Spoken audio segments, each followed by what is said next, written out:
Deep down, sinking slow under oceans unknown. On the Silent river. whispers from the reef. Life's chaos beneath the sea. Colors sharp,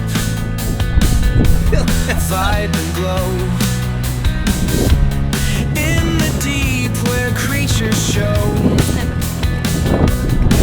Watch the dance of the waves. Hidden stories in the caves. Below the blue, we find truth in the deep.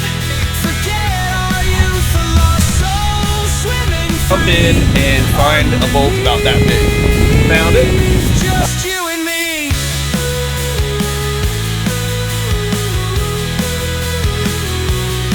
Corals twist. Mr. Hermit Crab, where are you going? Checking in at the Dry Tortugas is actually pretty easy. When you get there across from the Fort Jefferson sign, there's a pavilion on the dock. And you can go right into the door that I'm about to walk into, and it'll actually just have a little envelope that you fill out your boat's information, and you pay $15 per person on the vessel. That'll last you for a week, and you get this stunning view of your boat while you're doing it.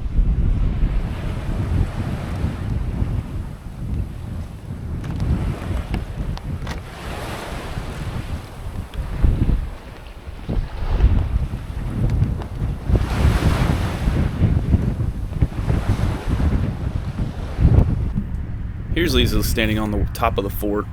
Fun fact, food and drinks are not allowed in the fort, so I had to drop off the coffees at the dinghy prior to joining Lisa to look at the view of our snorkeling spot for today.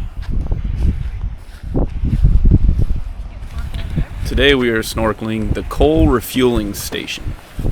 After the U.S. main battleship was sunk in Havana in February 1898, the U.S. military strengthened its operations in the Gulf of Mexico and the Caribbean. To protect the strategically important shipping lanes, this concrete pad is all that remains of a massive warehouse that the U.S. Navy built to store huge amounts of coal required to refuel steam-powered warships that were replacing sailing ships. Another coaling facility is located on Garden Key's north side.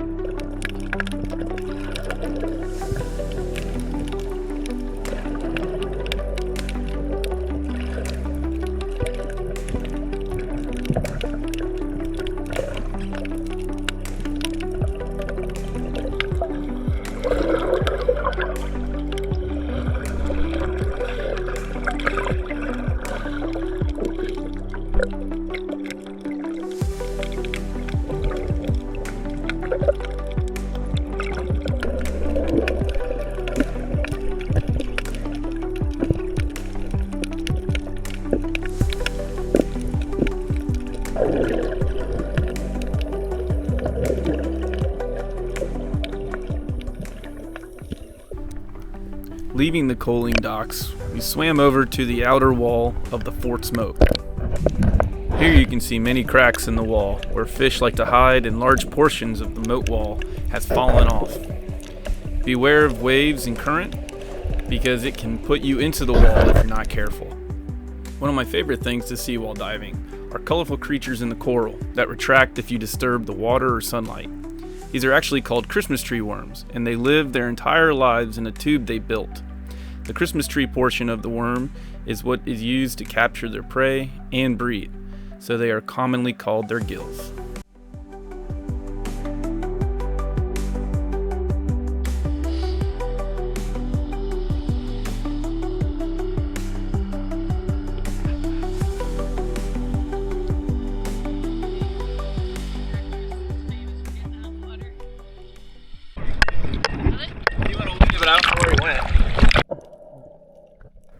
While I was cleaning the bottom of the boat, a Goliath grouper we called Jack was keeping me company.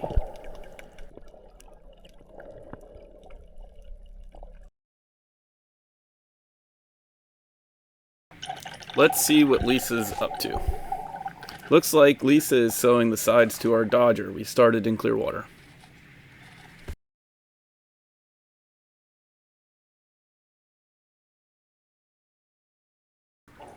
Meanwhile, just underneath. Hey, do you know you can save 15% if you switch to grouper? Nah, I'm alright, Jack, thanks. Oh man, there goes my quota.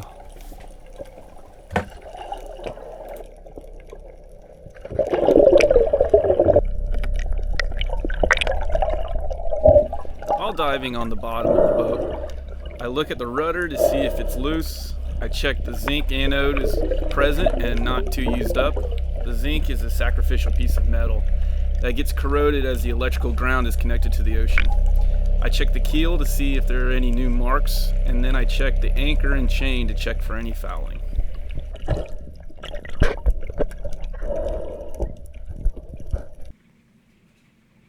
Thanks for watching. Look for our next video where Lisa and I give you an in-depth tour of Fort Jefferson on Garden Key with a little bit of a twist.